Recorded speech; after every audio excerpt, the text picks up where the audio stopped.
Reconvene the Parker Town Council for October 21st, 2024 at 7:03 p.m.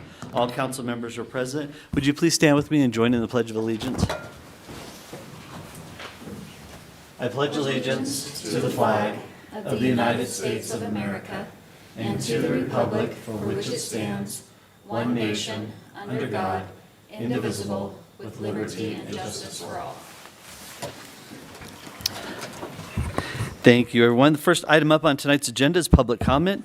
No action will be taken on these items. Public comment is an opportunity for town residents and other interested individuals to speak about items that are not on tonight's agenda. This comment period is limited to the first 30 minutes total time, with each individual allowed a maximum of 3 minutes to speak. You must sign up ahead of time in order to be up for public comment. And that sign-up begins 30 minutes ahead of the scheduled meeting. The council will accommodate as many speakers as we can during this time with preference to town residents, but if public comment extends beyond the first 30 minutes, we will conclude that at the end of the meeting. So right now I have 5 members signed up, and if you will come and your name and address for the record. The first one is Terry Vogel. Thank you, Ms. Vogel. And if you'll give us your name and address for the record or your location, and then up above you'll see your 3 minutes. I think can you turn your mic up with the little green? Yeah, there's a little button with a green light at the bottom. See it? Now? There you go. Okay. Go ahead. My name is Terry Vogel, 11655 Colony Loop, Parker, Colorado, 80138. Go ahead. Thank you for hearing me and having me here tonight. I appreciate the opportunity to share with you that I will be hosting a World Day of Remembrance on November 17th, 2024 at O'Brien Park at the Gazebo and Southfield. And I wanted to extend a personal invitation to each of you for this event. For those of you who are not familiar with what World Day of Remembrance is, it is a national memorial that is held globally the third Sunday of every November. And what this does is it helps remember, memorialize, and support those who have lost loved ones in traffic crashes or have been impacted by traffic crashes themselves. So we also take action at this time for opportunities to prevent further crashes and lives lost. On an average, we lose 40,000 Americans per year to traffic crashes. These are fatalities, and millions of others with serious injury. And this year's theme is that traffic deaths and serious injuries are preventable. I've had the opportunity to meet with Tom Williams and Dave Aden in an attempt to gather data for the action proposal that will be following this event, but I just wanted as a courtesy to let you know that this event is being held. Invite each of you to personally attend and help us honor those who have lost loved ones or have been impacted by crashes in traffic situations. I'm of the belief, and I think everyone here would agree, everyone deserves to get home safely. Thank you so much. Thank you, Ms. Vogel. If you have any questions, please be sure to let me know. Will do. Thank you. All right, next up is Meredith Rudolph.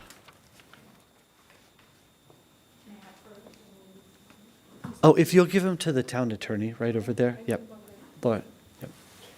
She'll get this to us. Thank you. Good evening. I'm Meredith Rudolph, and I am a Parker Town resident in Parker, Colorado. And in my hand, I have 25 letters that have been signed that are not in support of the Pride Fest. They were very easy to get, very quick to get 25 signatures. It says, "Dear Town Council, Parker, Colorado has always had a small town feel. That is why many of us moved here. Over the years, we've remained a small town within a growing city. Parker has a long history as a good place to start and raise your family because the town has been centered on good, sound values. Parker's families have built relationships through kids' activities. We coordinate carpools to help one another, food chains when families need help, and so many other things that make us a community. Parker's families,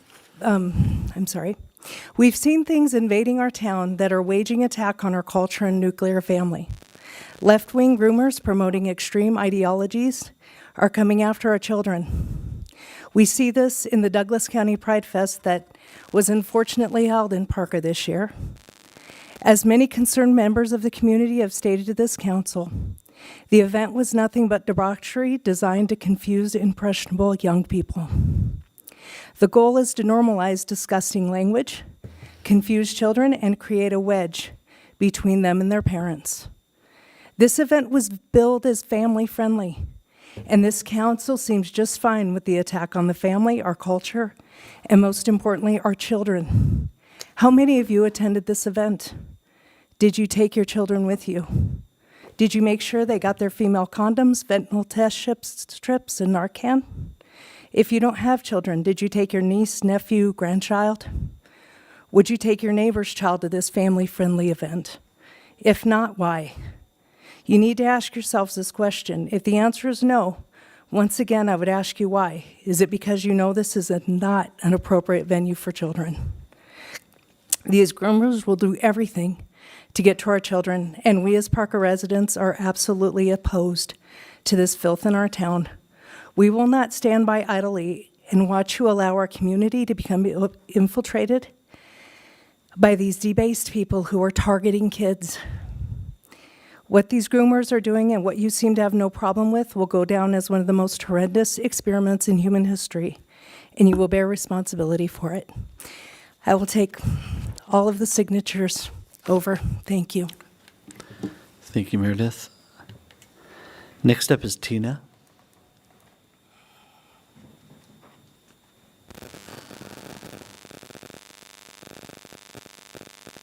Good evening, Tina from Parker, Colorado. Go ahead. I support Jeff Toberg for mayor. Why? Because he supports the innocent of children. The rest of you, you don't. You don't. And if we don't protect our most vulnerable, who are we as human beings? Not that good. Adults protect the little ones. That's the way it has been and the way it needs to continue. And if you cannot stand to protect the innocence of children, you do not deserve a seat on this town council, nor do you deserve a seat as mayor. Thank you. Thank you. Next up is Kelly Perkins.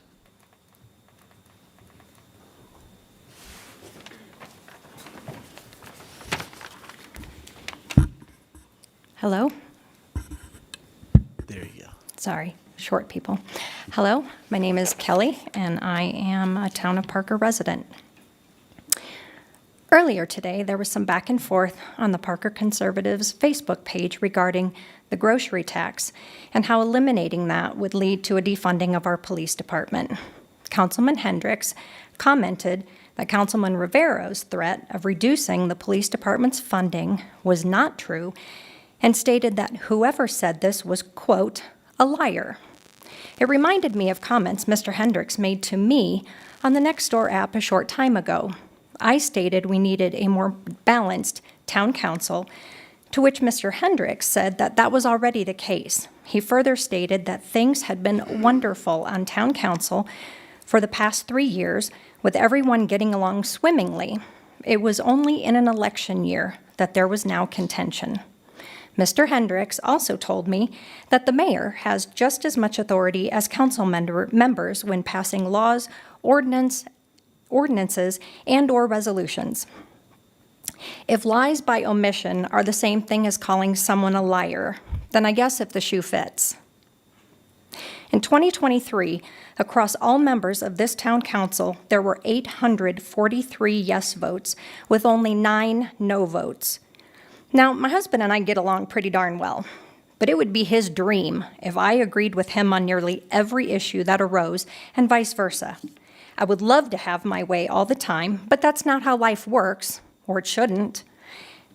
The only way I can be right all the time is if my husband decided to lie down and take it, or if he lied to me and just went along to get along. If he did that, though, I would know he was not being truthful, and I wouldn't have much respect for him. Going back to my initial comment that we needed a more balanced town council, those statistics of 843 yes votes and only 9 no votes in 2023 across all members of this council sure don't seem balanced to me. As for the mayor being able to do just as much as town council, Mr. Hendricks was once again disingenuous with his comments. He quite conveniently forgot to mention that while the mayor may indeed have that authority, it's only in a tie-breaking situation. With cronies sitting like this on the town council who are in lockstep with one another, tie-breaking situations don't arise very often, do they? With friends like this, who needs enemies? Thank you. Thank you. Next up is Brad Bergford. Brad Bergford, Parker, Colorado. You might recall that on August 4th at Pride Fest, I was removed in handcuffs, having purchased a ticket, walked in, done nothing else. So I thought I'd read to you guys a little bit. Supreme Court has identified 3 types of speech fora, including the traditional public forum. The traditional public fora are places that by long tradition have been open to public assembly and debate. At one end of the spectrum are streets and parks, which have immemorially been held in trust for the use of public, and time out of mind have been used for purposes of assembly, communicating thoughts between citizens, and discussing public questions. To demonstrate a violation of his or her First Amendment rights, a plaintiff must first establish that his or her activities are protected by the First Amendment. And, if so, the court must identify whether the challenged restrictions impact a public or non-public forum, as that determination will dictate the extent to which the government can restrict First Amendment activities within the forum, and the courts then must determine whether the proffered justifications for prohibiting speech in the forum satisfy the requisite standard of review.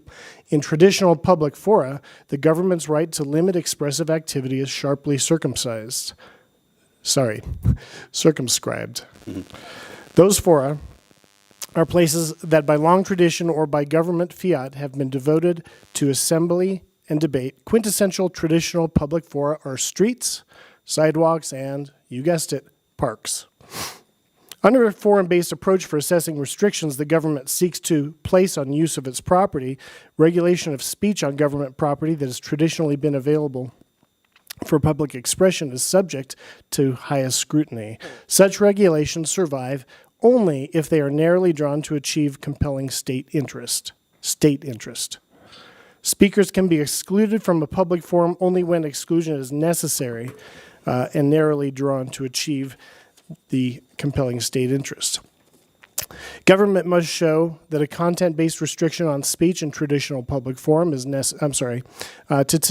to successfully pursue a First Amendment retaliation claim against a defendant who is not his employer. A plaintiff must establish that the plaintiff was engaged in constitutionally protected activity, that his actions caused, that the defendant's actions caused the plaintiff to suffer an injury that would chill a person of ordinary firmness from continuing to engage in that activity, and that the defendant's adverse action was substantially motivated as a response to the plaintiff's exercise of constitutionally protected conduct. Qualified immunity ensures that before they are subjected to suit, officers are on notice that their conduct is unlawful. Thus, existing law must have placed the constitutionality of the officer's conduct beyond debate. This demanding standard protects all but the plainly incompetent or those who knowingly violate the law. Thank you, Mr. Bergford. Appreciate it. We still have 13 minutes left. Is there anyone else in the audience wishing to make public comment tonight? Seeing none, we will move on to reports, items, and comments from mayor and council, and I will start to my left, Councilmember Diak. Thank you very much. On the 8th, Parker Water and Sanitation had a water efficiency master planning engagement. A few of my council members, in addition to myself, were there. On the 10th, I had an E470 board meeting. It was our budget board meeting, so it was fairly extensive, I think 3 or 4 hours. We also approved the service area lease agreement. What that is that on the old toll plazas, there's going to be a provider who's going to put in services. I believe Apple Green is the entity. We have one here in Parker, right by the American Furniture Warehouse. I believe one of those will be populated with one of these offerings. In addition, I'm doing some IBTTA conference preparations. IBTTA is the International Bridge, Tunnel, and Tolling Association. The conference starts Saturday, goes to Wednesday. It's in Cleveland. As board chair, I will be in attendance for E470. I will be there to, in part, to announce that the IBTTA conference for 2025 will be held in Denver. So with that concludes my report. Councilmember Wilkes. I think it's interesting. People don't want to stick around to see how the town's actually run, but okay. On October 8th, we had our Parks, Recs, Open Space Commission interview, and I did that with Councilmember Rivero. On October 9th, we had our Chamber of Commerce candidate forum. On October 11th, we got to do the Wine Walk number 3, which was amazing to have that back in downtown Parker and bring a lot of people back downtown, excuse me. And on October 16th, I took my kids to the Pace Center to see the magic of Jen Kramer, which was so cool. And then on the 19th, I attended the trunk or treat put on by the Downtown Business Alliance. Councilmember Hefta. Yes, it seems like a very busy fall these days. I attended the Colorado Municipal League meeting online with my fellow council member Joshua Rivero. I attended the Parker Water meeting with council member Joshua Rivero and John Dyack, and we went over water issues and planning for Parker Water and Sanitation. It's very kind of them to bring us into the loop and let us know what's going on and what their future plans are regarding water. It was a very collaborative experience.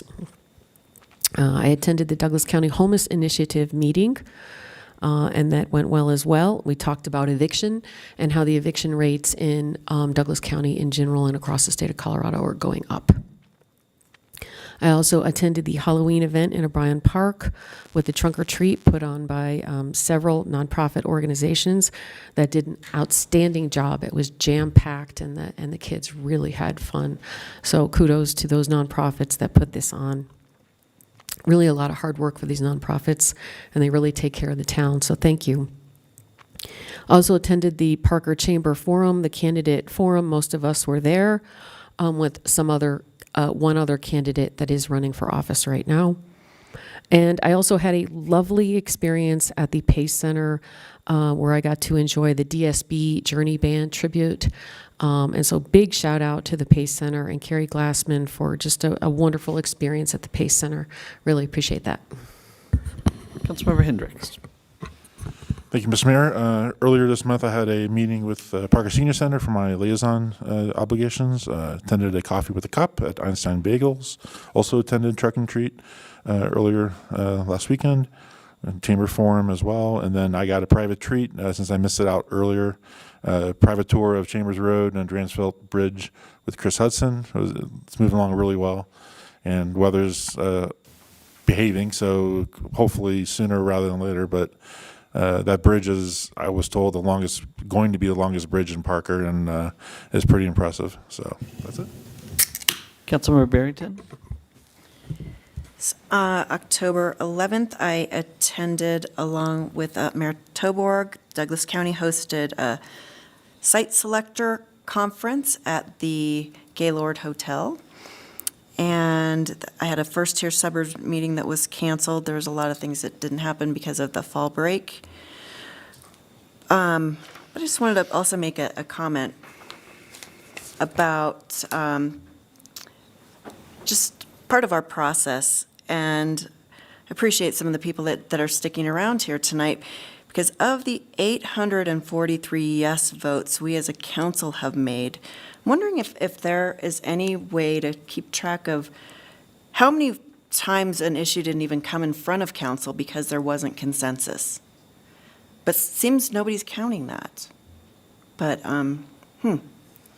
just an observation. Thank you. Councilmember Rivera. Thank you. As stated, Councilman Wilkes and I did the Parks Rec and Open Space interviews, a couple incredible incumbent candidates to be reappointed. And then also was stated earlier that day, Parker Water and Sanitation District Master Planning for Conservation. A great meeting, 3 council members there, also 3 elected of their board. It is a separate enterprise with its own elected board, but obviously we have to work in concert with them as they are our water provider and wastewater treater. So great meeting. I was very appreciative that they included stakeholders in the room to discuss where the future is, because we'll be relying on their expertise when we're looking at our master plans on whether, what you can do in your yards for conservation, what's best served for our community and for our basin as far as water use. So great to be a part of that from the start. On the 9th, again, Councilmember Wilkes and I, we hosted a field trip here, elementary schools field trip into town hall, so we can sit in this room and talk to them about what we do. I thought this one was really special because it was homeschools. So it was a bunch of homeschool families that came in. We posted the date and they gathered and they came in, and so we got to speak to, probably 10 different families and probably 20 different kids about what it is we do in their community and how their community functions, and even a little bit of the history of their community. Great job, and kudos to Sherry Sullivan for putting that on. It's become quite a great little show. So parents, ask your teacher, your 3rd grade teacher, if they want to come down and do a little field trip down to town hall so we can talk about local government, because again, it is the government that affects you the most. Thursday, the 17th, I had the honor of chairing Cherry Creek Basin Water Quality Authority, which is a bunch of words to simply say all the stormwater that runs into the Cherry Creek Reservoir is governed by this organization. So we look at plans, we look at futures, and we will be hosting on November the 17th the Watershed Conference over at PACE to talk about all of that and how that affects our region. And then on Friday the 18th, Colorado Municipal League Executive Board meeting.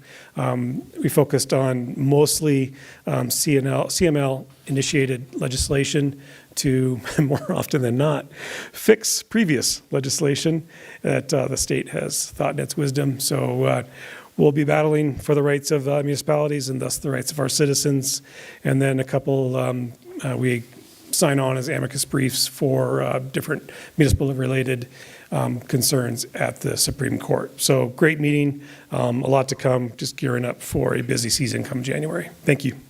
Great, thank you. And Council, just as a matter of housekeeping, I will be stepping off the dais for item number 9 on the redevelopment agreement for Parker Meadows Improvement, and the Mayor Pro Tem will lead that meeting, and I will also be stepping out for the Parker Authority for Reinvestment meeting, where the Mayor Pro Tem will also be leading that on the same topic. So with that, we'll move on to consent agenda. Consent agenda items are considered to be routine and will be enacted by one motion and one vote. There will be no separate discussion of the consent agenda item unless council votes to remove an item for individual discussion. Ordinances on the consent agenda are for introduction only and will not be removed. So, council, you have items 4A through 4G for your consideration. I move to approve consent agenda items 4A through G, please. Second. Motion is made by Rivera, seconded by Hendricks. Rivera? Aye. Barrington? Yes. Hendricks? Yes. Dyak? Yes. Wilkes? Aye. Hefta? Yes. And that passes 6-0. Next up, we have we have the town manager's report. Anything to add to your report that's posted? Hard to believe it's the autumn report already. All right. Then we have our first of 3 resolutions. Resolution number 24-048, a resolution approving the 2025 operating plan and budget for the Chambers Commercial Center Business Improvement District and providing other details relating thereto. Our Finance Director, Chris Biandaka. Did I get it? Okay. I practiced all day. Right. With a name like Tilburg, I get the mispronunciation. Yep. Is your green light on?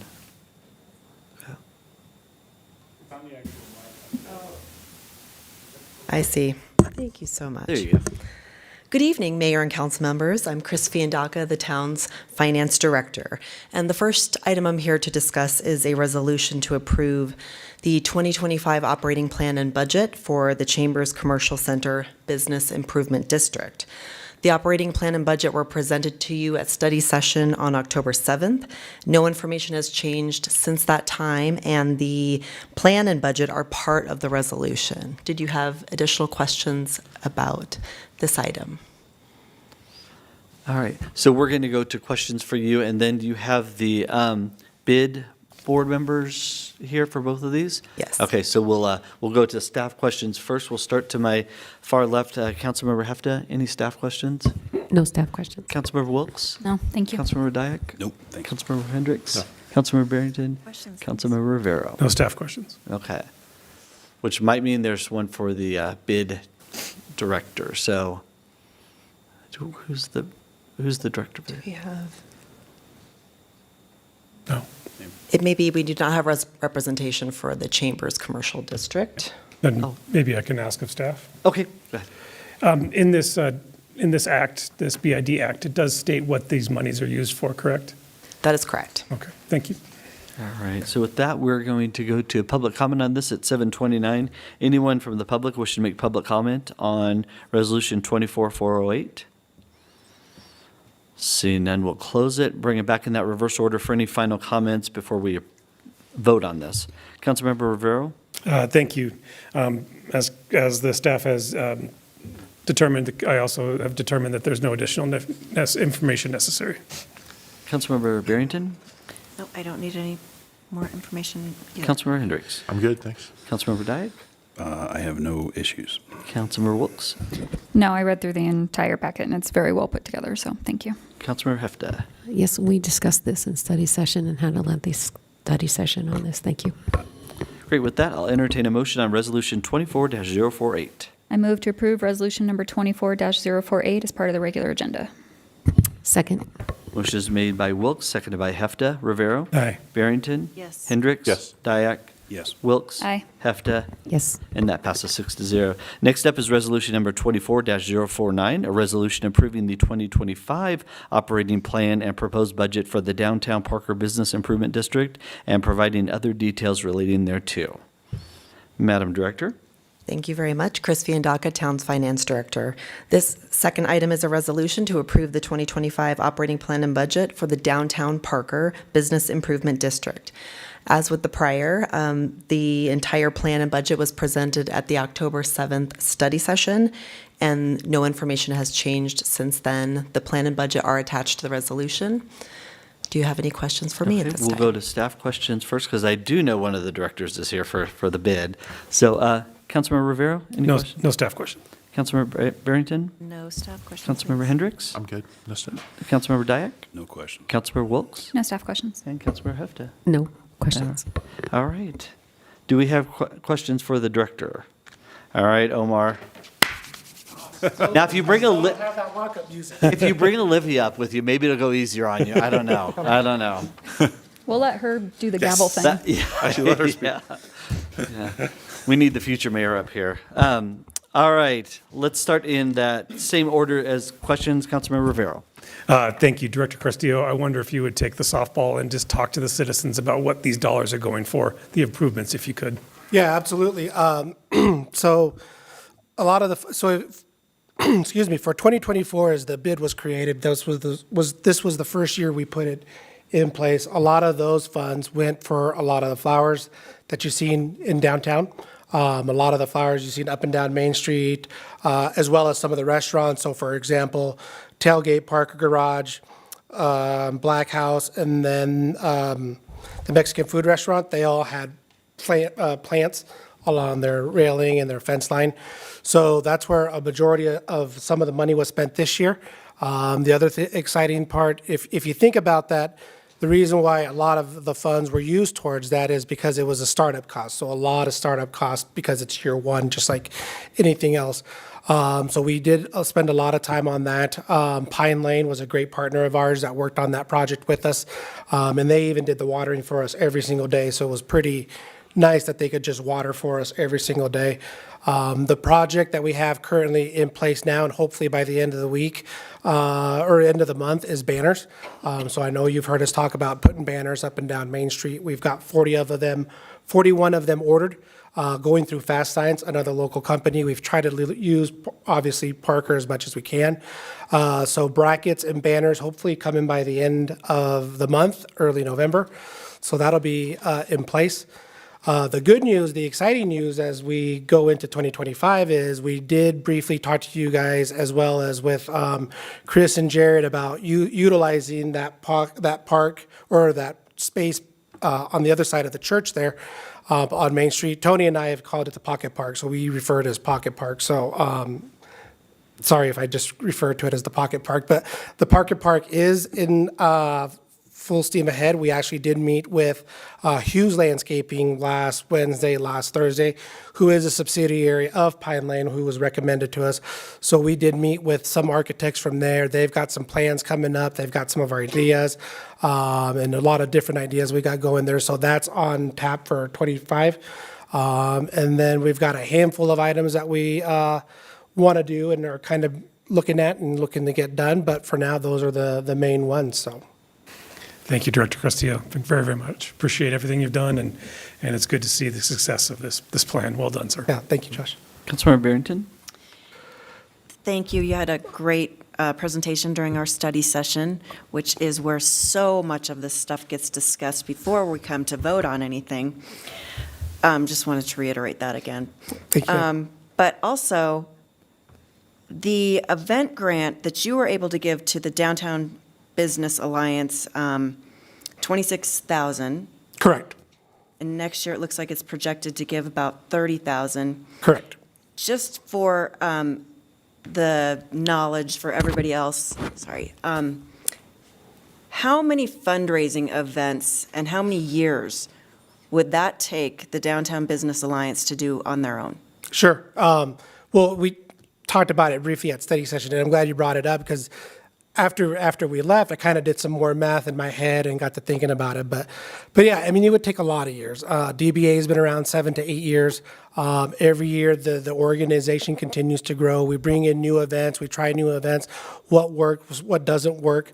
This year, a couple of the events that the DBA did is, they did the luncheon, then they did the chili cook-off, they did the beer festival, and then obviously they did the trunk or treat. But I haven't been hugely involved as past chair and been more on the bid, but it would take a lot of events, and I think that's the thing that makes us super happy to be able to provide that grant, because finally the DBA gets to do a lot of things that they've had on a wish list. They've wanted to do, they've thought about doing, but it's like, how do we get there with these events that only yield us X? How do we get there? So that's one of the biggest things that we're super proud of being able to provide them with that grant, and they can do those things. One of the things some of our Main Street businesses have always talked about is we want some radio play during the holidays to bring people in to downtown Parker, and they're going to do some cozy ads. So we got the idea from Carrie, but we are going to be on cozy during the Christmas season. At the top of the hour, we get like a 15-second plug or something like that. I don't know the full details, but it's something that they've had on a wish list for 5 years. How do we get people to come down here and experience downtown Parker in the Christmas season with so much fun stuff and great lights and everything that they do? So huge kudos to those ideas, because that's, for example, another idea that grant money is being used towards. Thank you. You bet. Councilmember Hendricks? Omar. Todd. I owe you a text, sorry. No, don't worry about it. Great job. I'm very proud of you. This is fantastic for Parker, and keep up the good work. Cool. Thank you. Councilor Dyke, do you have a question? That was a for the- statement. I know. I just want to make sure. I'm trying to Make light get of this that. side in I have no line. questions. Okay. all Thank right. you. Councilmember Wilt. No questions. Councilmember Hefta. I do have a question. Just big picture, 30,000 foot. How does the formation of the bid truly contribute to the economic development of Parker? Just give me your top three. Yeah, well, for sure. Well, I think first and foremost, Laura, we're using local businesses. I mean, I think that's huge, right? I think there's so many other things we could be doing, and we could probably get cheaper prices on a lot of different stuff, but we're choosing to use local businesses. I mean, we're using Pine Lane, we're using Hughes Landscaping, we're using Fast Signs, to do a lot of the stuff that we're doing. So I think putting back into the community is huge, to the local economy. And if you think about that, if you think about it a little bit more in depth, Laura, you think about, well, look at how many people work at Hughes, look at how many people work at Pine Lane. They're collecting a paycheck, right? And then they're taking their paycheck and putting it back into the economy. So I think that's first and foremost. The other one I think would say is, those business owners and those building owners that are collecting, their rents, and then in turn, getting that money to the county, which in turn comes to us. The business owners get to see their hard dollars put back into a community, into the downtown that they love. If I had $1 for every time the flowers look great, I'd have like $5. But every time Tony Mango got it, he'd probably be a millionaire. But my point is that people see the value of the bid, of the money being put to work and being put back into Main Street. So I think that's two reasons. I know you said top three, but I think overall, as the bid continues to grow, we've got the 5 parcels that are coming online eventually, and then the Dr. Mattioni lot that's coming online here. That would also contribute into the bid, and then we can do some more stuff. I mean, we have a huge laundry list of Tony and I of dreams and wishes and hopes that can happen within the bid. But it's going to take time to get there, and I think that's the thing. We're baby stepping there, and we've got great ideas. We just got to put them to work. Thank you. So hang on there just a second, Omar. So with that, we'll open this up for public comment at 7:39. If there's anyone from the public wishing to make public comment. All right, you can go now. All right, now we'll go in reverse order of that and with any comments. Not question. All right, Councilmember Hefner. I just want to recognize Omar Castillo and Tony Mango for leading the Downtown Improvement District. This has been a plan in the making for many years, not just 1 year. And these two men have diligently worked to bring this to Parker. And this definitely is going to improve economic development in Parker and keep our town thriving, keep our folks shopping downtown, keep people shopping and enjoying our life here. And economic development is what keeps a town thriving. So we really are grateful for Tony Mango and Omar Castillo. Councilmember Wilkes. Yeah, I mean, I love everything that I see when I walk downtown now, and they took something that was beautiful and just enhanced it even more. So it really keeps the vibe and our hometown feel alive. And, to touch on what Councilmember Barrington was talking about, the businesses that have bought into the bid and have chosen to be a part of it, they understand the importance of having events year-round into our downtown, and they understand the importance of having it be beautiful and having these extra things, because they know that it doesn't just bring people downtown for the holiday season, it brings them down year-round and it keeps them here. And so I think, you guys have done a wonderful job maintaining that feel and that vibe. So I just want to say thank you. Councilmember Dyack. No, it's, again, I think this has been a long time coming. A lot of previous owners of property in the downtown area were looking for a conduit to figure out how they could target the downtown area to ensure its beautification as well as sustainability. I think this provides it, so looking forward to what's to come. Councilmember Hendricks. I said my piece, thanks. Do you want to ask a question while he's here? Where'd you get that shirt? Nice color. I didn't even notice that. Councilmember Barrington. Thank you for everything that you're doing. I mean, the goal is to get people to come downtown and to stay downtown. And many of us up here were volunteers for the Downtown Business Alliance. We know how much work goes into that, and just some of the load that you're able to take off of the volunteers' backs and out of their pocketbooks is much appreciated. And I think it's just, I'm excited to see what you guys have already done and what you're going to continue to do. Thank you. Councilmember Rivera. Yeah, I got to reiterate, it's a dream come true. A huge thank you to yourself, Omar, and Tony. But also, I don't want to forget anybody, Tony's boss, Shelley Mango. She's instrumental in this. And then obviously your good friend and predecessor, Chris Schnell. We wouldn't be here today without Chris's drive. And then you came in and matched that drive and took us across the finish line. So community has only benefited from your hard work. So thank you all. All right, with that, I'll entertain a motion on Resolution 24049. I make a motion for resolution number 24-049. Second. Motion is made by Hefta, seconded by Hendricks. Rivera? Aye. Barrington? Yes. Hendricks? Yes. Dyak? Yes. Wilkes? Aye. Hefta? Yes. And that passes 6-0. Thanks, Omar. All right, next up is resolution number 24-054, a resolution of the Town Council of the Town of Parker supporting the Douglas County School District's 2024 Bond Ballot Initiative 5A. So this is a council-led resolution, so we don't have staff. So Councilmember Rivera, since you were the initiator of this, I'll let you have the floor. Yeah, thank you. So in front of us is a resolution to, let me pull up the resolution here real quick, but I thought it's important that this council discuss, whether or not we put out the information to what 5A is and what it would do to help our community. So, in front of us is a resolution that essentially in the therefore clause states the council of the town of Parker supports passage of the Douglas County School Board's bond initiative. And it's a statement, that is just that. We encourage the passage of this bond initiative, or I do, and I think I want to know if fellow council does. I look at this strictly for two big, huge reasons. Well, three actually. The first is the need of the aging infrastructure that we have in our community. For those of us old timers, Parker Junior High, now Sierra Middle School is a failing building.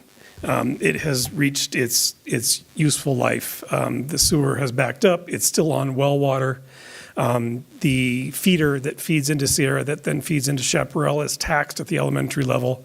They need to add when I say taxed, I mean that they are at capacity. They need to add sixth grade to Sierra Middle School so that they can, better serve the kids, smaller classrooms at the elementary level. Bring sixth grade to Sierra, then feed into Chaparral. Also improvements to their IDD and special needs programs in room transfers, getting those kids into one area of the school where they're better served. Second, and again, looking at Sierra, but then all of the districts that serve the town of Parker is a security need.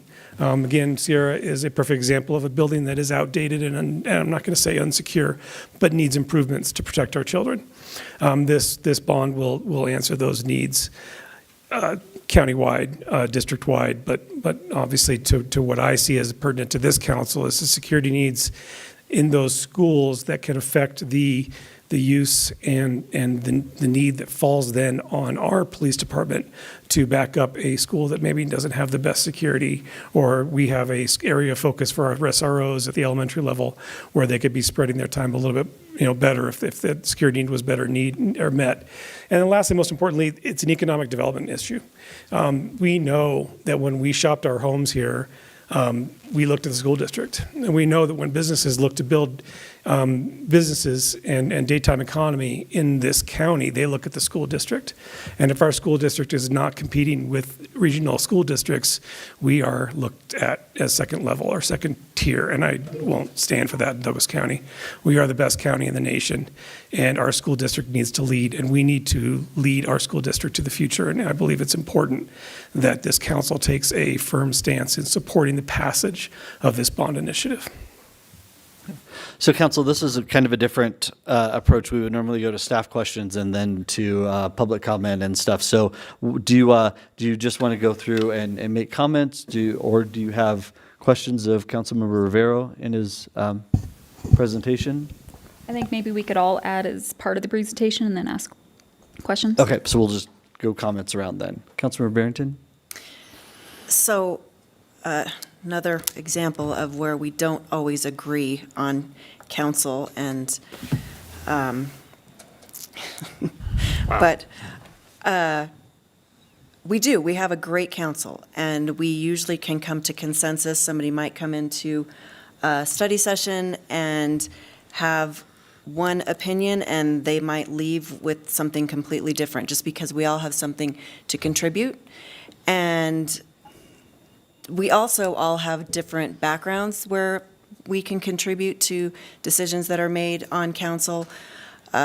One of my being in real estate, I know that there are so many people that the first thing they ask me when they want to move to Parker is, tell me about the school district. So it's so important, whether you've got kids in the school district or not. I'm not going to tell anybody how to vote, but I am definitely in support of this because your property values are definitely affected by the school system. So that's all I have to add. Councilmember Hendricks? I'll just add, I agree with what my fellow council members so far have said. Same reasons why I'm in support of this as well. Councilmember Dyak? All right. Yeah, I sit on some regional boards, and one of the first things I kind of had to learn, and it took me a bit, was to sort of separate out duties. And with resolutions such as this, I think my duty as a council member and my duty as a voter are two different things. As a voter, I'm going to take the information, I'm going to distill it. The Douglas County School District has a board, which they got to a question, which got put on the ballot. So for me as a voter, I need to take that information and define whether or not it meets what my interests are. And the duty of a council member, in the past, when resolutions such as this have been presented for consideration, sort of the bright line, I think, or the criteria as we got it, as we sort of homogenized this was, does it directly impact the town of Parker, and would there be a financial incentive or disincentive on our citizens, a direct one? So with Douglas County School District having their own board, with all of the information that they have put out, I didn't have any direct oversight as a Town of Parker council member, and I don't feel that this resolution is something we should consider. And again, I'm saying that from a process standpoint. I am not speaking to the underlying questions. I never even got to the question. I just think resolutions such as this that do not directly and financially impact the Town of Parker and its citizens, we just should not consider a resolution. Thank you. Councilmember Wilkes? So to address the financial impact on our town, it's a delicate ecosystem. If our school district is seen as subpar or not the best, then people don't choose this place to buy their houses at first. And if people don't live here, they're not shopping here. And if they're not shopping here, we're not getting our sales tax revenue. And if we're not getting our sales tax revenue, we're not paying for our parks and our recs and our open space and our public safety and our government. And it's a delicate ecosystem. And so for me, because this specific ballot initiative is going to cost $0 additional dollars to our citizens, it's not going to increase taxes to our citizens. This is the only year that we can pass this ballot initiative that it will not cause an increase.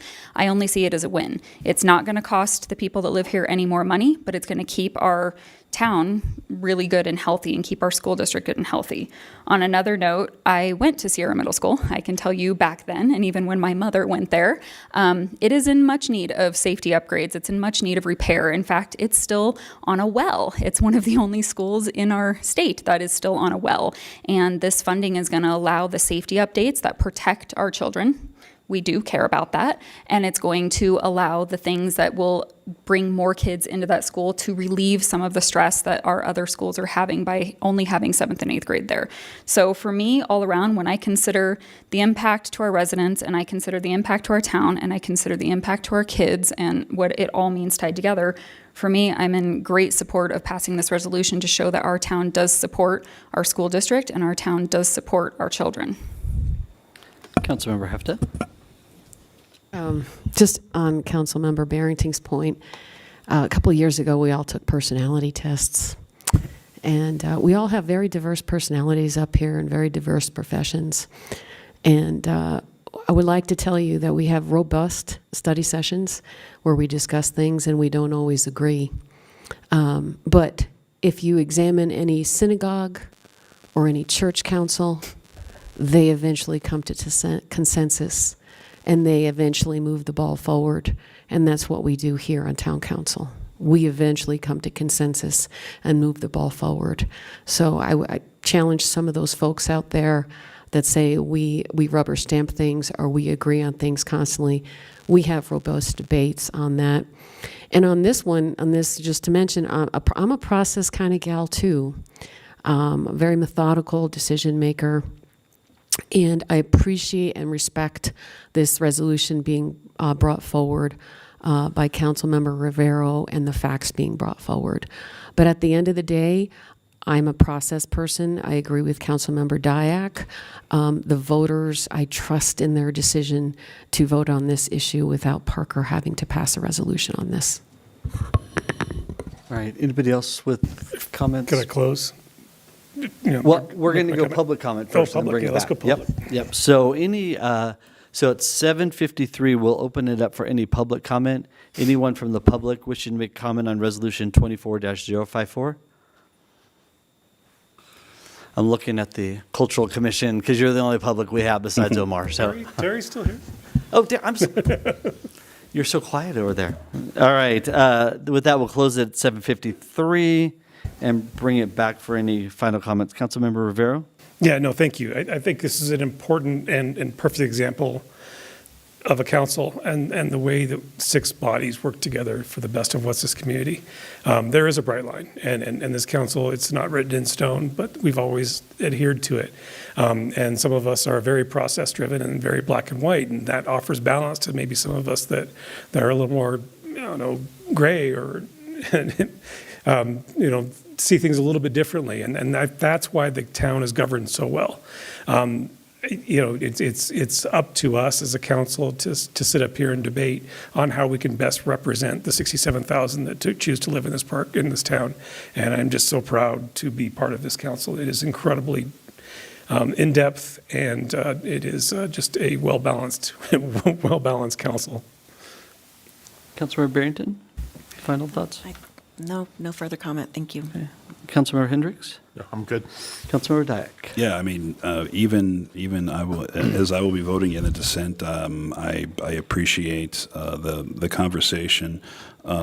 It's never ending, and we always people bring things up, and sometimes we start at 4-2 and get to 6-0. Sometimes we can't get there.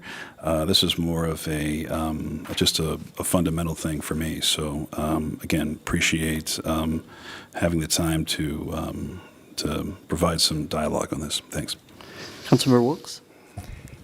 Yeah, so we do vote yes. It happens quite a bit. And this is probably going to be another situation where they're going to take tally that we voted yes. And if you actually look at what we're voting on and you look at what it means for our town and you look at the protection we're giving to our citizens and the protection we're giving to our kids and the protection we're giving to our businesses and our police and everything else that we vote yes on and the few things we vote no on because they aren't good for our town, I just hope that people take note that it's okay for us to have a difference of opinion, and it's okay that we choose to get along and not scream at each other up here, and we can listen to each other's opinions, and we can have an adult conversation without there being slander and names being thrown about. So I respect that I have 2 council members that probably won't agree with the other ones of us tonight. I have words.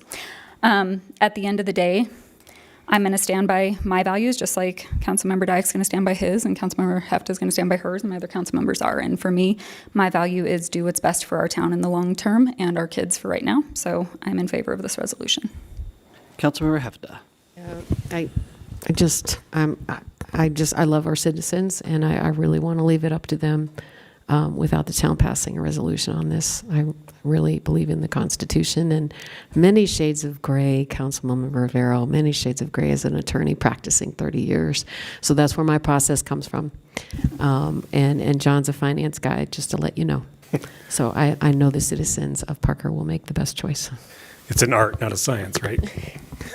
All right, with that, council, I will entertain a motion on Resolution 24054. I move to approve Resolution 24054, please. Second. Oh, Who wants a second? go ahead. Second. Wilkes, sorry.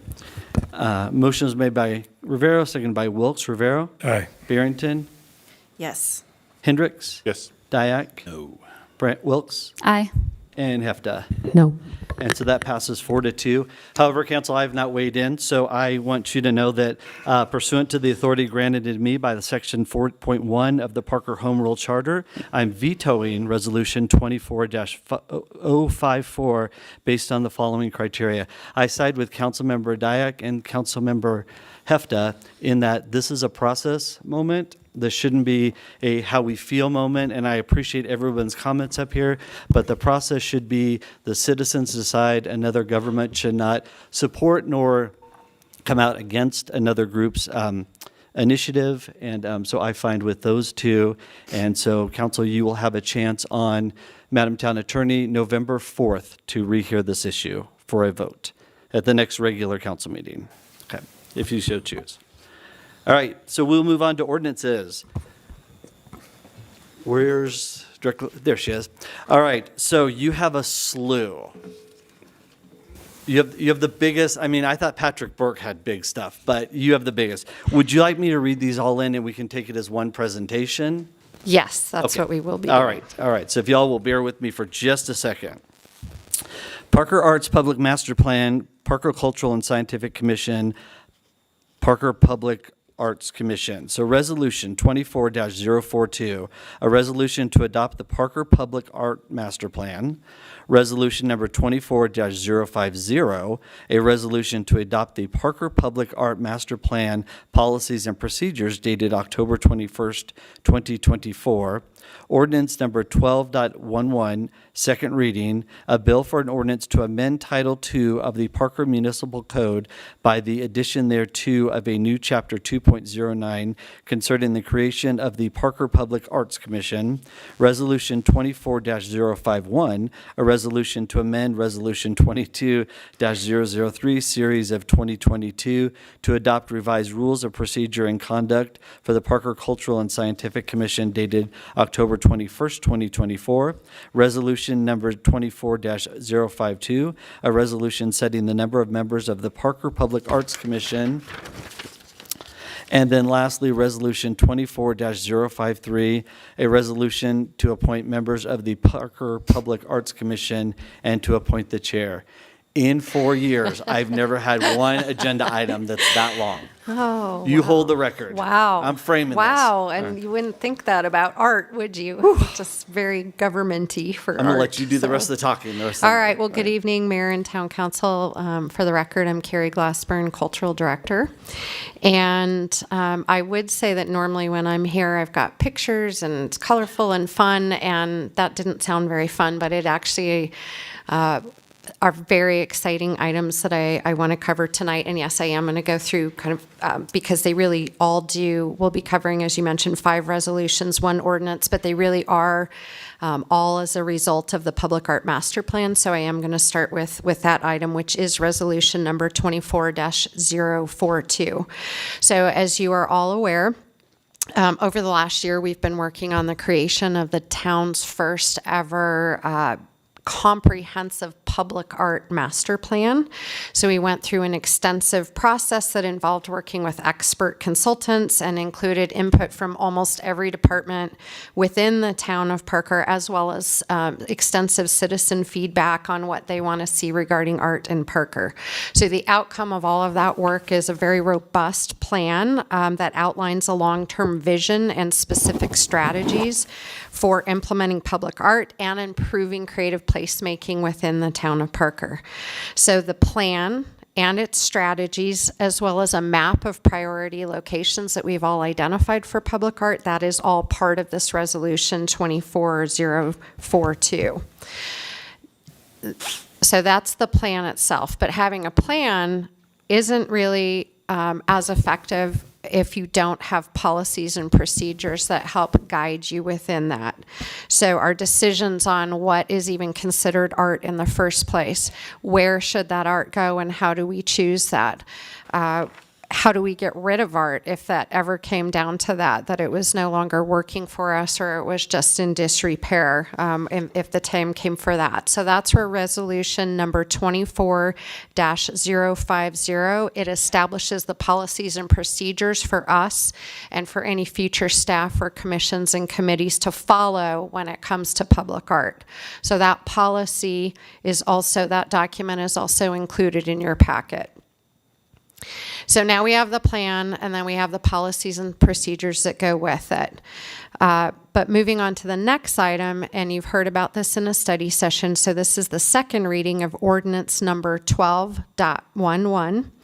And so with the completion of the public art master plan, the role of what we now have is that our existing public art committee, it's going to increase significantly. All the work that we have to do to actually execute what's in the master plan. There's going to be more art projects to take on. Those projects are going to be larger in scope than they've been in the past. They're going to require more funding. The projects are going to be more visible for the community than they have been in the past. So knowing that, the Cultural Department is recommending that Town Council elevate what is currently known as the Public Art Committee and elevate it to become its own commission. So creating a new commission requires that we amend Title II of the Public Art Municipal Code, and the ordinance to do that is included in your packet as well. Part of that outlines the bylaws that this Public Art Commission will have to follow. So because of that, if we indeed create a new commission, we have to take a step backwards because we now would need to revise the rules and procedure of conduct for the Public, Cultural, and Scientific Commission. And that's because right now the Public Art Committee lives underneath the Cultural Commission. And the rules of procedure that exist today, they specifically call out the Public Art Committee. And so we would need to remove any reference to the Public Art Committee from those rules of procedure. And the idea is to leave that document a little generic anyway when it comes to committees, because over time we've had to either add new committees, like the Strategic Planning Committee this year, or we've had to get rid of a committee. Our programming committee really wasn't effective in being able to help us program. Because when it came down to it, it was really about who was available, who was touring, what we could afford. So we've changed the size and the number of committees, and so the goal would be to leave that more generic in the document, and also take out any reference to a public art committee. So the revised rules of procedure and conduct for the Parker Cultural and Scientific Commission are also in your packet. And that leads us to the next one. I've got two more left. So if council does agree to create a new Public Art Commission as we are recommending, then next we have to set the number of commissioners that would serve on this commission. So resolution number 24052 is recommending that we set the number at 7 commissioners with 1 alternate who would attend the meetings and then step in as needed. So that one's pretty straightforward. And then finally, we are asking Town Council to officially appoint the commissioners and the chair, and that's through Resolution 25-053.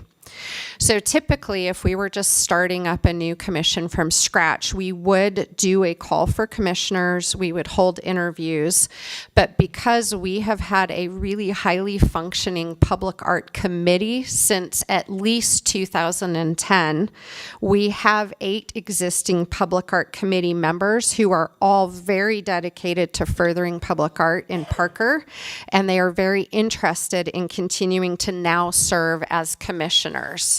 So in resolution number 24-053, we have proposed assigning 3 of those individuals to serve a 1-year term, 4 of them to serve a 2-year term so that they are staggered and we don't have them all ending at one certain time, and then also have the final member serve as our alternate to sit on this commission and step in as needed if somebody vacated their position. Now going forward, if any of those terms end or when they end and a spot opens up, we would put out the call for a new commissioner, follow the usual interview process that we would normally do. But because we have a very willing and able group of people right now ready to step into the commission role, we're recommending that that's how they're appointed.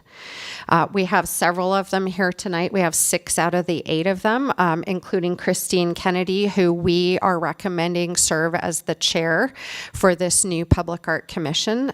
So I'm not sure when you want to do that, but if you do have questions for them or want to find out anything about their background or interest in serving as a commissioner, they are here. So I know that was a lot of information all at once, but they all are tied in together overall with this Public Art Master Plan. And I'd be happy to take any questions or answer any clarifying information for you. All right, well, this will be a big topic. And Christine, I loved how everybody looked in your direction, and you just kept straight ahead, straight ahead. You'll do great. You'll do great. All right. We'll start with Councilmember Dyak. No. And so the brush is broad here, from Arts Commission to commissioners to whatever you like. Yeah, no, I think from a question standpoint, I don't think I have any. I'll just sort of go back to the sort of the comment of the day. I'll just do a brief comment, no questions. But we dealt with this at length at a previous study session, so no questions. Councilmember Wilkes. The only question I have is just to state for the record, the reason you're doing this is because we're seeing an influx of the amount of time that our volunteers are spending on just this specific portion, and so we need more volunteer. Is that correct? Can you just elaborate on that? It's not so much that we need more of them. It's the scope and breadth and depth of the work that they'll be doing, that it really, compared to the rest of the committees that we have underneath the current Cultural and Scientific Commission, they're mainly planning, one event for the year or seven lectures that last an hour each. But when we're talking about public art, there are multiple projects that we have going on at any one time, and the dollar amounts that are being spent on them, the visibility and impact that they have on the citizens as a whole are much more expansive than any of the other committees, and we feel that because of that, it's really essential that we do elevate this to its own commission. Perfect. Thank you for the elaboration. Sure. Great. Councilmember Hefta, and remembering that earlier this year you got to grill some of them already, so just keeping that in mind. Now, just for the Director Glassberg, how long has public art been in Parker overall? Well, from what I could tell is that the first time that we were taking minutes for a public art committee, was 2010.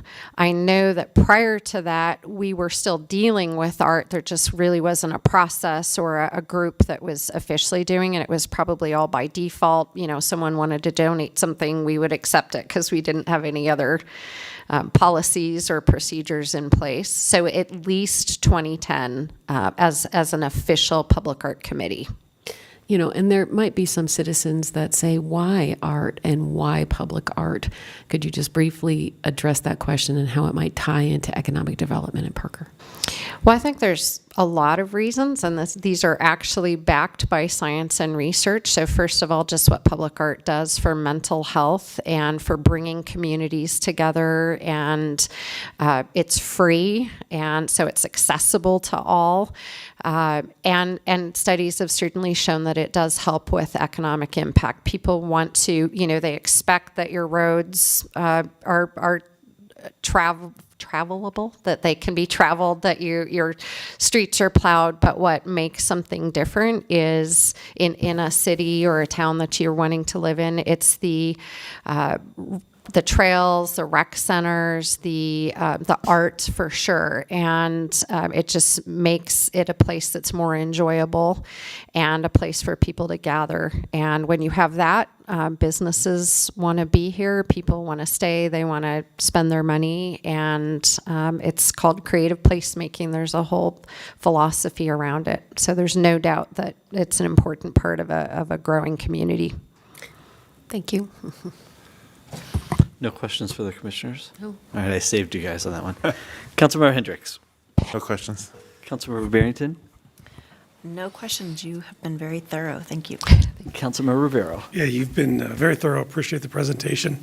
If you could, I may have had concerns in the past about the appointment of existing members without going through the interview process. Could you talk a little bit about that and how that will go on in the future? Yes.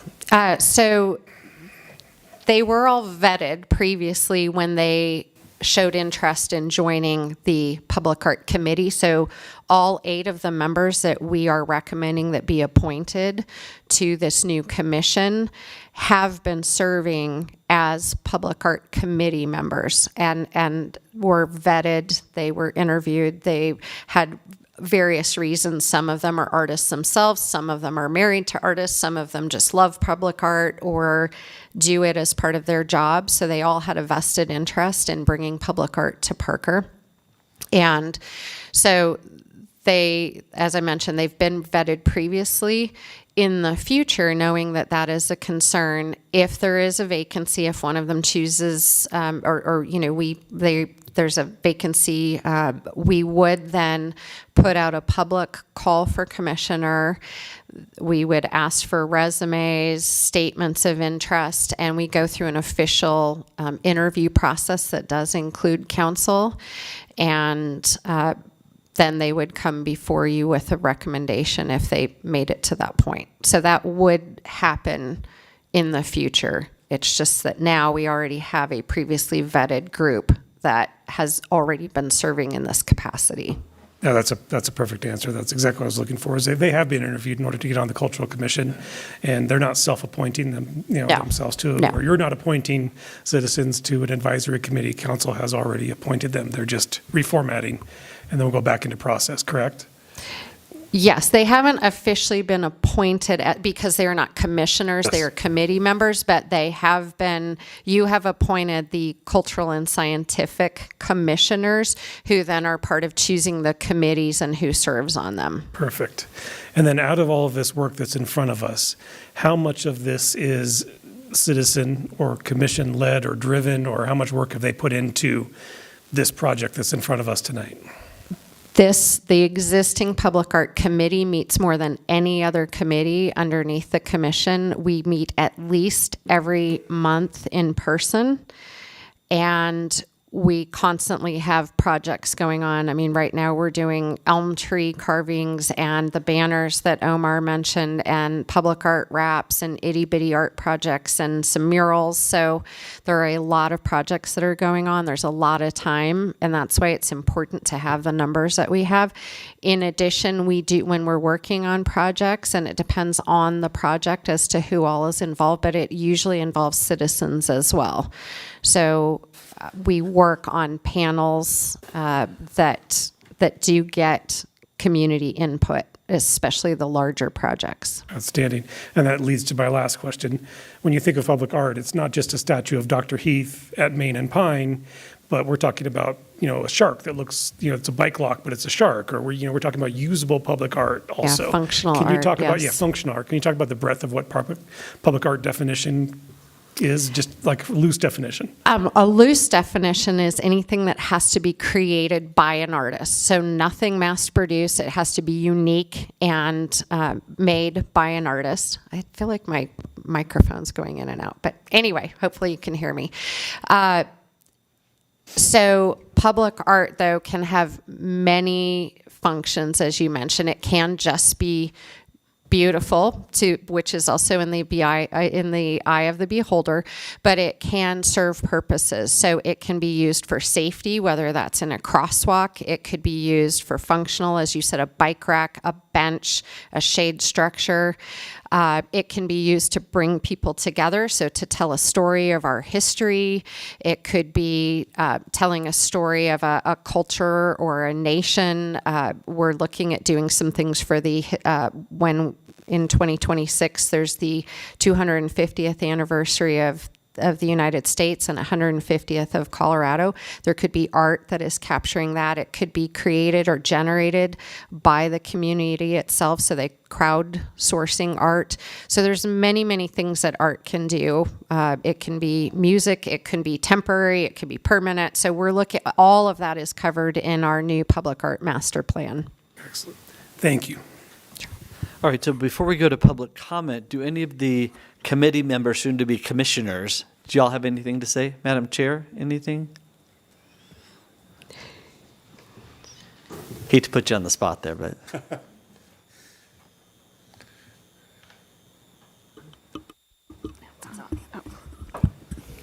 Well, I think I'd want to say a couple things starting out is I think Parker is very lucky to have the leadership of Carrie. I think that she has, I don't know that I want to say a vision, but I feel like her energy and her passion for making a difference in Parker and her job has been really, really wonderful for all of us on the Parker Arts Committee.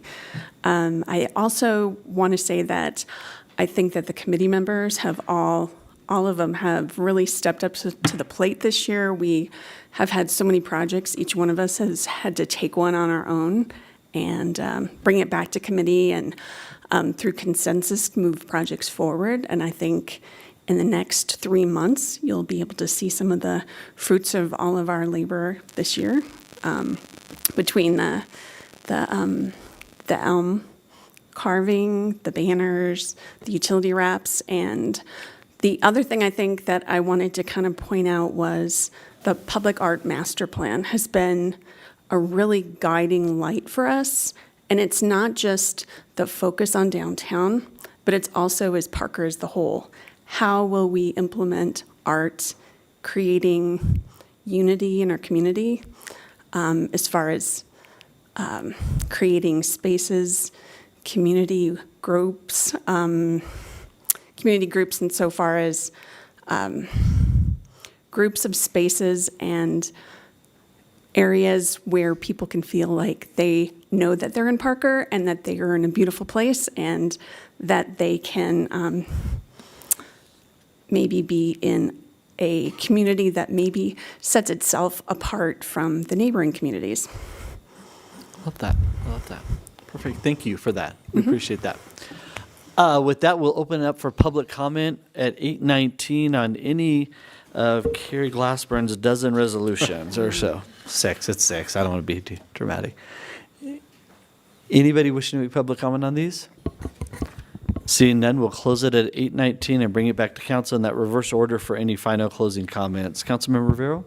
No, I appreciate the work of Carrie and her team, of Michael from the town manager's office. Oops. And, you know, I get worried, and I've said it before, I get worried of committee growth, commission growth. We've got all these different groups doing different things, but if there was not a better need than public arts, you know, and a new commission, you know, it must be said. Everything you guys are doing or will be doing in the future is of great need. And we truly appreciate all you've given so far and look forward to on where we're going in the future. And I will say it's very reassuring to know that one of those commissioners shares my fondness for KEF speakers. And so, is that right, Mark? So anyway, I'm very, very happy that at least there's music taste or audiophile taste covered in the Arts Commission. No, well done, and I look forward to where we're going. Councilmember Barrington. I appreciate everything also that everyone has done, and we're excited to have this the role kind of elevated, and it just the bigger it gets, it's just I understand. I think we all understand. It just becomes too much, and I know all of us are art enthusiasts, but I'm definitely one of your biggest cheerleaders. So thank you, and we're excited to see what you guys are going to do. Councilmember Hendricks. Agreed. Art adds to the vibrancy of downtown and Parker as a whole. So, and I want to thank you all for stepping up into this. And Carrie, great job leading. Thank you. Councilmember Dyack. Yeah, no, I've been doing this 12 years. In the first 8, I was a cultural commission liaison, and the evolution of that commission was incredible. I think previous to me, the first thought of, hey, let's do a lecture series was being brought to the table, and it flourished, and then the Honey Festival, and it just continued. So to have people within our community just be willing to give their time and their thoughts and ideas and say, hey, let's try this, is great. So I appreciate your efforts. I appreciate all you do.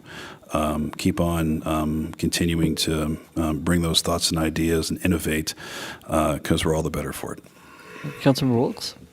No, I love this. I'm excited. I love seeing all the artwork everywhere, and it just makes me excited that we're going to have a dedicated team to continuing that. So thank you for all the work and for the volunteers. Councilmember Hefta? Yeah, we have a number of boards and commissions in Parker, and this is just one of them. And we have dedicated, energetic commissioners and committee people that just bring a lot of positive energy to our town. So just anybody out there listening, you can apply for one of these boards and commissions and be part of a group like the Public Art Committee here and really enjoy what they do. And I bet you if I dove into their backgrounds, every single one of them probably has an art history degree, a bachelor's in arts. They've worked on numerous projects. They're all extremely talented people. So thank you for coming tonight and sitting through this long meeting. Thank you. All right, council, here we go. I will entertain a motion on resolution number 24-042. I'm going to do all of them. Well, no, we're going to go one by one, right? Oh, really? One vote. Yep. But I can. This one we have to. Normally we could do the resolutions as a group. That's okay. but We'll take them one by one. One's contingent on another, so these we should do separately. Our overachieving colonel down there. But go ahead. Go for it. On resolution 24-042. Thank you. I'm going to do each one of them. Okay. I move to approve resolution number 24-042 as part of the regular agenda. All right. Second. Is there a second? Second. By Todd. All right. So motion is made by Hefta, seconded by Hendricks. Rivero. Aye. Barrington. Yes. Hendricks. Yes. Dyak. Yes. Wilkes. Aye. Hefta. Yes. And that passes 6-0. Councilmember Hefta. I move to approve resolution number 24-050 as part of the regular agenda. Second. Motion is made by Hefta, seconded by Wilkes. Rivero. Aye. Barrington. Yes. Hendricks. Yes. Dyak. Yes. Wilkes. Aye. Hefta. Yes. And that passes 6-0. I move to approve ordinance number 12.11 on second reading as part of the regular agenda. Second. Motion is made by Hefta, seconded by Hendricks. Rivero. Aye. Barrington. Yes. Hendricks. Sorry. Yes. Dyak. Yes. Wilkes. Aye, and Merritt was seconded by Rivero. Yeah, actually. Oh, I'm sorry. My voice Correction. carried. Okay. Aye. And Hefta votes aye, 6-0. I move to approve resolution number 24-051 as part of the regular agenda. I'll second. Motion is made by Hefta, seconded by Barrington. Rivero. Aye. Barrington. Yes. Hendricks. Yes. Dyak. Yes. Wilkes. Aye. Hefta. Yes. And that passes 6-0. I move to approve resolution number 24-052 as part of the regular agenda. Yeah, second. Motion is made by Hefta, seconded by Hendricks. Rivero. Aye. Barrington. Yes. Hendricks. Yes. Dyak. Yes. Wilkes. Aye. Hefta. Yes. And the big one that changes you all from committee members to commissioners is 24-053. I move to approve resolution number 25-053 as part of the regular agenda. Second. And just for a correction, it's resolution 24-053. Oh, I move to approve resolution number 24-053 as part of the regular agenda. I need my glasses here. Second. And Wilkes. Council, motion is made by Hefta, seconded by Wilkes. Rivero. Aye. Barrington. Yes. Hendricks. Yes. Dyak. Yes. Wilkes. Aye. Hefta. Yes. And that passes 6-0. Congratulations. Wow. To you all. All right, so you know So, what we have to do, yeah, right? we Now do that have to do a commission picture. members, We got to get a picture with you. Thank you all. You won't see me for a while, I promise. But I'll see you down there, right, for the picture. Come on. Yeah, you do. Required. Of course, there's a picture. Push your glasses up. There we go. I'll just, okay, is that better? Okay, smile.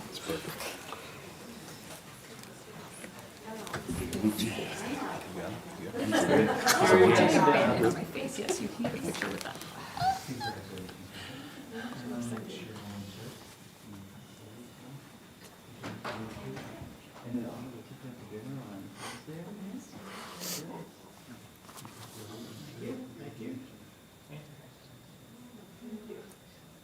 is Carrie Glass? Come down here, Carrie. Come on. They sang your praises and you're not going to get a picture with them? All right, y'all see me in a little bit. Does that look ridiculous? It does. We'll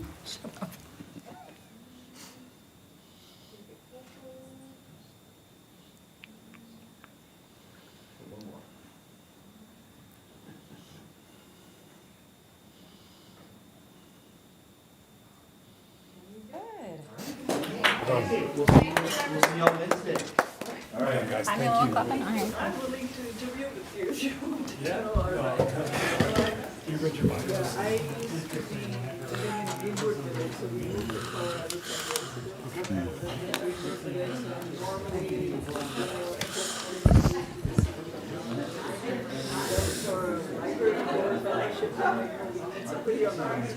I do paint personally.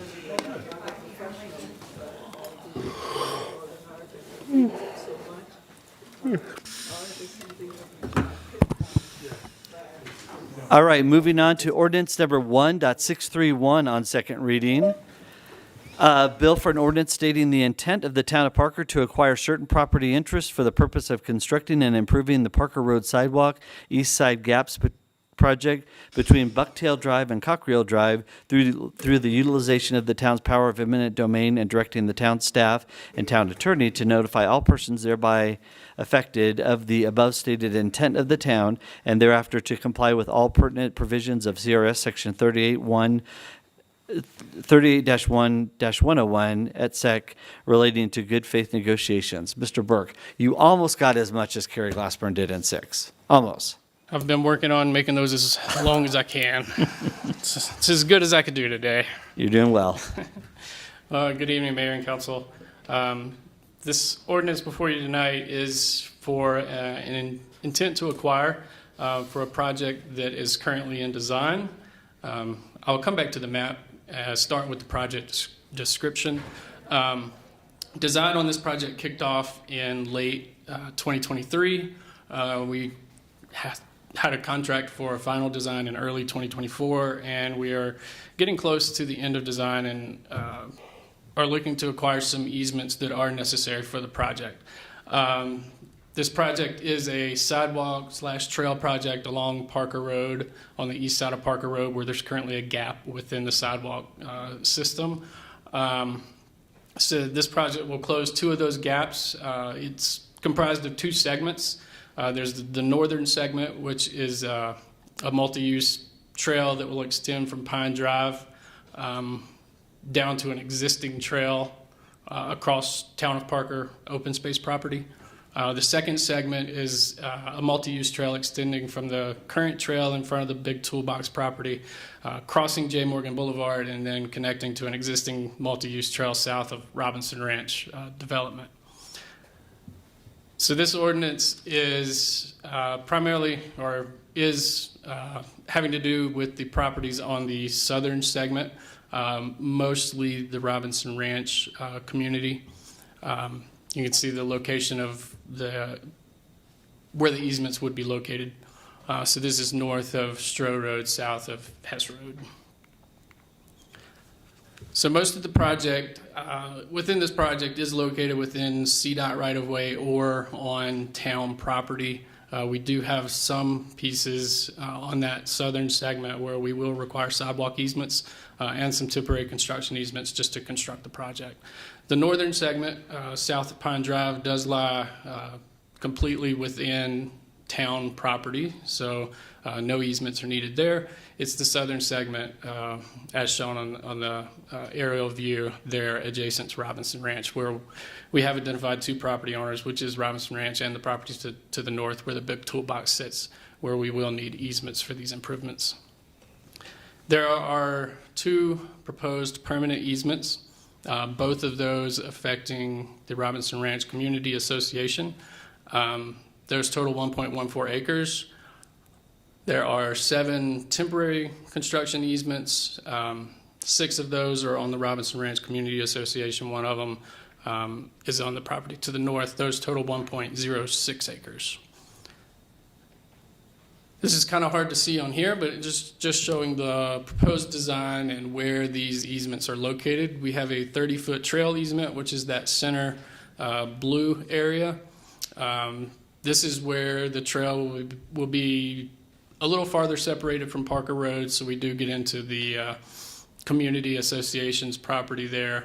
It is some of their open space property, so we would have a permanent easement for a pedestrian bridge and trail, and then temporary easements on either side of that just for the construction. There's also a small temporary easement there along J. Morgan Boulevard to the east, and that's just to do some regrading within a ditch that's there. To the north of J. Morgan, it looks very similar. You have the 30-foot trail easement in green there. We have some temporary easement on either side of it, just again, so contractor can get in and construct the project. So the summary of it, it is 1.14 acres of permanent easement. It is 1.06 acres of temporary construction easement. The vast majority of both of those coming from Robinson Ranch. We have had discussions with Robinson Ranch early on in the project, potentially gifting the easements. That didn't work out.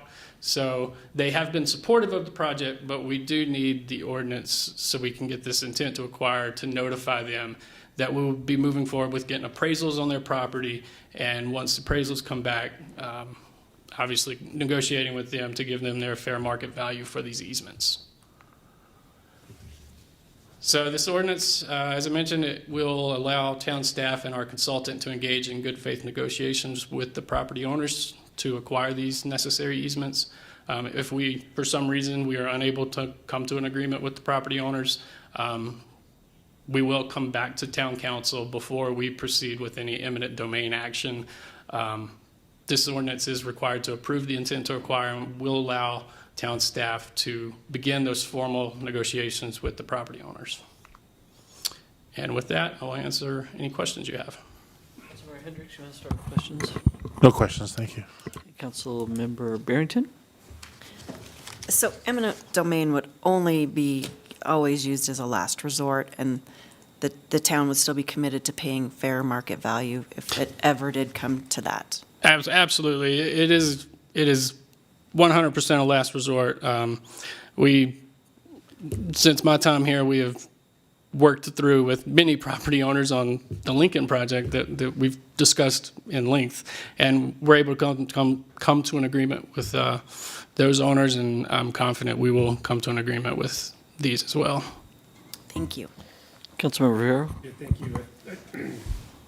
Thank you. I think the same question. Though the ordinance states eminent domain in big scary words, the government's coming to take my land, in order for us to even reach into negotiation phases, we have to enact an ordinance, and that ordinance contains those words. But is it your opinion that this is the beginning of a friendly condemnation and negotiation? Yes, I do think this will be a friendly negotiation with the owners. And can you take me back to the map, to the schematic? So this, I think you mentioned it with the bridge. Is this a ditch? Is that why we're set back from 25 or from 83? Yeah, there is a drainage there. On the Robinson Ranch property, they have some stormwater ponds. And so this is one of the spillways out of those ponds that we do have to cross with a pedestrian bridge. We looked at different alignments. We wanted to keep the sidewalk as far away from Parker Road as we can, just for comfort of the users.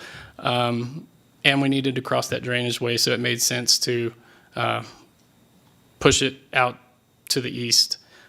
We're also dealing with Magellan Pipeline through this area, and this alignment avoids that utility. So there were constrictions, and this is more affordable than rebuilding the drainage and realigning the drainage and just putting the creek. Okay, and then will one to the north again? This is the same situation. It's another drainage outfall from a pond. Again, just trying to get away from Parker Road some and avoid the pipeline. Okay, excellent. Thank you. Councilmember Dyak. No, I have no questions. Thank you. Councilmember Wilkes.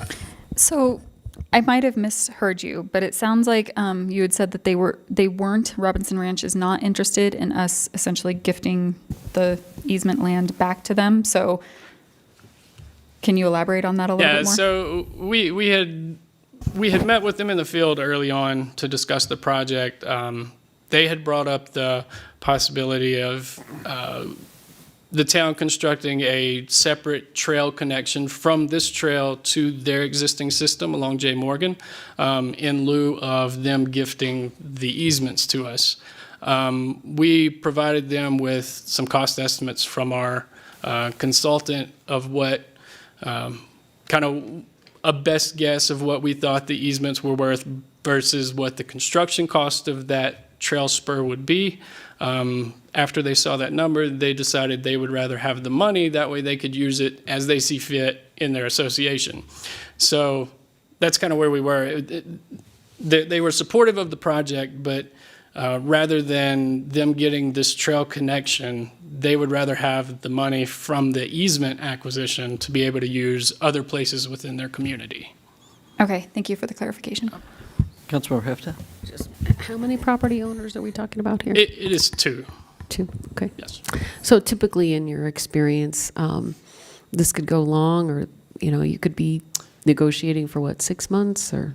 We've had some that's gone longer. I don't foresee this one going that long. They have been willing. I mean, they've been willing to have conversations with us about the project. They've been supportive of the project. I don't see it being a big issue. Thank you. With that, we are going to open this up for public comment at 8:38. Anyone from the public wishing to make public comment, come on up, sir. And if you will, your name and address for the record, and I'll give you 3 minutes. Is the mic on? Yes. Yep, we can hear you. Good evening, Mayor and Council. Appreciate you taking this on. I'm Mark Blumhart, 12656 South Robinson Ranch Drive. So I do live in Robinson Ranch, and I just want to thank you for taking this project on. I appreciate your concern for eminent domain.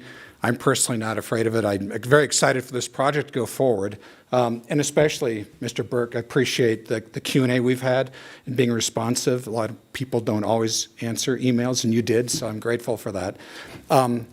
One thing that I was just wondering for consideration in the 2 phases, is it possible to do the Robinson Ranch one first and then the other one second? And self-serving, true, but I think more people are connected to more things by doing that first, and why not do something that impacts the greater number of people? So just some consideration. Thank you for your time. Thank you, sir. Mr. Burke, would you like to weigh in on that? I guess we would have to. I would probably want to discuss internally. Typically, we wouldn't put a schedule like that on the contractor. Kind of leave it open to them as far as how they want to schedule. It's something we could potentially do, so we can certainly investigate and see if it makes sense. But council could ask that you do keep in touch with the gentleman from Robinson Ranch and keep him informed. Sure. Thank you, sir. Will do. All right, any other public comment on the matter? Okay, seeing none, we'll close it at 8:40, bring it back to council. Councilmember Hefta, I think we'll start with you. Any final thoughts? Well done, Patrick. Thank you. Councilmember Wilkes? No, I appreciate that we actually have a property owner here who can testify that, they are excited about this and they are willing to work with us on this, so that to the public, it doesn't look like we're just saying, I know this is a scary word, but everybody's in favor. So I appreciate the testimony on that. And yeah, I'm excited. The more connectivity we can have in our town and the more sidewalks that connect and the more ways we can get people to walk around and enjoy the outside life and enjoy our trails and parks and everything else, the better. So thank you for all the work on it. Councilmember Dyak. Yeah, no, I don't think I can add a whole lot other than people love our trails, and it's always good to. Trails, sidewalks. I guess if it's by a major road and it's big enough, it's a trail. But it seems they're just incredibly well received and utilized. So looking forward to this. Councilmember Hendricks? Agreed. Thank you for your presentation. Councilmember Barrington? I think it's just going to enhance the safety and reduce traffic hazards and just improve the overall infrastructure, so thank you. And Councilmember Rivera. Yeah, I can't add anything that's already been stated. Well done. Appreciate your work. With that, we'll entertain a motion on ordinance number 1.631 on second reading. I move to approve ordinance number 1.631 on second reading. Second. Was that? Okay. Motion was made by Hendricks, seconded by Wilkes. Rivera? Aye. Barrington? Yes. Hendricks? Yes. Dyak? Yes. Wilkes? Yes. Hefta? Yes. And that passes 6-0. Next up for contracts over 500,000, Lincoln Avenue Widening Project, Core Electric Relocation Phase 2. Mr. Burke? Good afternoon. This is Phase 2 of the Core Electric Relocation Contracts. I think you heard Phase 1 at our previous meeting. So this is a continuation of that. Background will look very similar, but just to restate it, the Lincoln Avenue Widening Project is currently almost finished with design and getting ready to go out to bid. Some of the work that needs to happen up front prior to some of the construction activities is some of our utility relocations. So Lincoln Avenue is being widened from a 4-lane section to a 6-lane section. We'll provide additional improvements to include dedicated right turn lanes at select intersections, improving sidewalks and curb ramps along the corridor, and improving drainage infrastructure and water quality facilities within the project area. There are existing core electric cooperative infrastructure located within our project limits, and some of those facilities must be relocated to accommodate the widening project. As stated, the Phase 1 contract was approved at previous council meeting. It was from Keystone Boulevard to Newland Gulch. This Phase 2 contract picks up at Newland Gulch and continues on to Parker Road. The next couple maps are just showing Core's plans of what they intend to do. The red is lines that are being removed. The black are lines that will be installed. So you can see the red, those are near where the existing edge of pavement is now. We're widening out, and they can't have lines under our pavement, so they are having to relocate to the north primarily. We do have one section through here where they will have some work along the south side of Lincoln, but the bulk of the work is to the north. Phase 1 contract previously approved at $1,058,043. This Phase 2 contract to the town is $1,114,270. As part of this Phase 2, Core also has an additional $1.8 million worth of work that they will be responsible for. And that is due to the franchise agreement that the town has with Core. Lines that are within town right-of-way that the town requires them to move as part of a project, it is on Core to bear that relocation cost.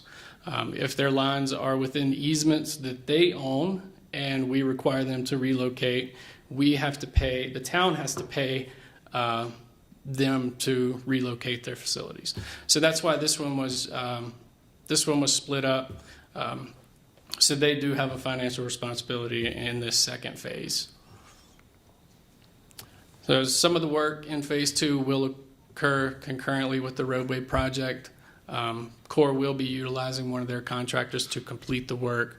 They've estimated the time, I believe they estimated about a month and a half to do potholing, kind of the pre-work before they start, and then another 6 to 8 months for construction. So total, looking at 7 to 9 months once they receive payment for this work. So based on that, this is work that must get done to continue the or to be able to widen Lincoln and Jordan, and staff recommends approval of this contract. All right. Council, we'll start with Councilmember Hendricks on any questions. No questions. Councilmember Barrington? No questions, thank you. Councilman Rivera. No questions. Councilmember Dyak. No questions. Councilmember Wilkes. No, thank you. Councilmember Hefta. No questions. Okay, Clean Sweep will open this up for public comment at 8:46. If anyone from the public wishes to make comment. Seeing none, we'll close it at 8:47 and come back in that reverse order. Councilmember Hefta. Any final thoughts? No, appreciate the hard work on this for the Public Works and Engineering Department. Councilmember Wilkes. I mean, I feel like I could talk for like an hour just to keep us here because I love hanging out, but no, thank you for all the work. Councilmember Dyak. No, looking forward to the final project. Councilmember Rivera. Yeah, same. Looking forward to the final project. That's a small piece to the puzzle, but you're getting it done. Thank you, Mr. Burke. Councilmember Barrington. Yep, no questions. or And comments. Councilmember Hendricks. Thank you. All right, with that, I will entertain a motion on the contract for Lincoln Avenue widening project. I move to approve staff recommendation as part of the regular agenda. Second. Motion was made by Rivera, seconded by Hendricks. Rivera. Aye. Barrington. Yes. Hendricks. Yep. Dyak. Yes. Wilkes. Aye. Hefta, and that Yes. passes 6-0. There's that for you. All right. The next item, number 9, agreements, redevelopment agreement for Parker Meadows improvements. Before we get to this item, I have a narrative to read into the record. During the February 1st, 2021 Town Council meeting, Mayor Jeff Toborg disclosed that he has a personal interest with respect to the Parker Meadows Condo Homeowners Association based on the mayor's disclosure. The Town Council determined that a conflict of interest existed, and the mayor is disqualified from participating in any manner before the Town Council concerning the Parker Meadows Condo Homeowners Association and related issues. The final item on tonight's Town Council meeting agenda, titled Redevelopment Agreement for Parker Meadows Improvements, is within the scope of the disqualification. As a result, Mayor Toborg will not be participating in this Town Council meeting item and will leave the council chambers as he see fit. So let the record know that Mayor Toborg is not here and has leaved for the balance. Thank you. With that, redevelopment agreement for Parker Meadows Improvements. Mr. Maloney.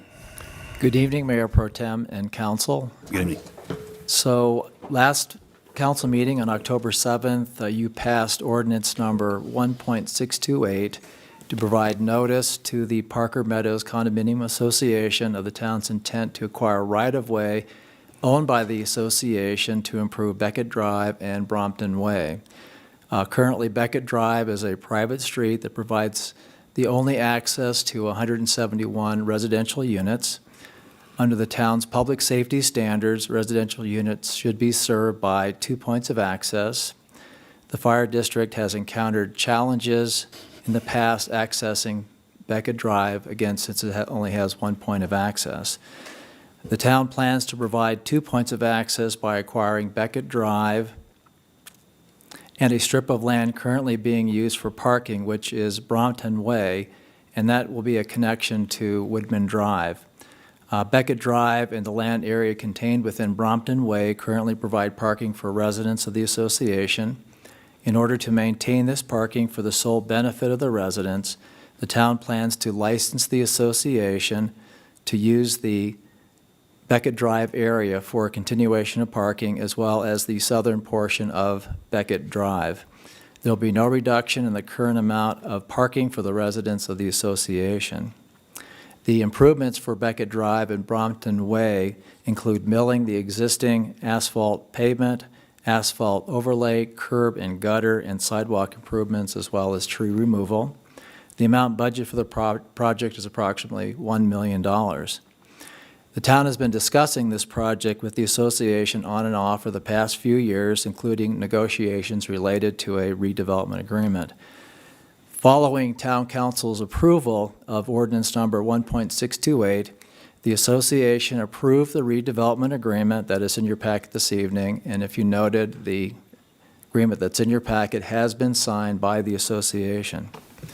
The redevelopment agreement is between the town, the Parker Authority for Reinvestment, and the association. Under the redevelopment agreement, the association will authorize the acquisition of the land needed for Beckett Drive and Brompton Way by the town using an uncontested method of eminent domain. The redevelopment agreement also includes or provides that the association will enter into a stipulation that just compensation for the Beckett Drive and Brompton Way property project is the construction of the project itself. So there'll be no monetary consideration provided to the association, just the town's completion of the project. Under the agreement, the HOA will submit a land use application to plat and site plan the project. The town will actually prepare that, and we will process it internally. It would be an administrative approval. The plat and site plan will establish the alignment of Beckett Drive and the connection of Brompton Way to Woodman Drive. PAR will fund the project under the agreement, and the town will construct the improvements to Beckett Drive, Brompton Way, and ultimately Woodman Drive according to town standards. Upon completion of the project, the town will own and maintain Beckett Drive and Brompton Way.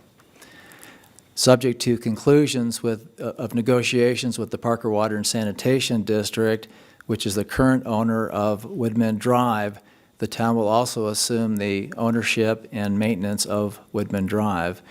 I anticipate that you will be seeing the IGA between the town and Parker Water and Sanitation District next month to go ahead and conclude this transaction. Again, we have some other issues we have to address, most importantly, the planning of this project and the site plan and the plat for this project.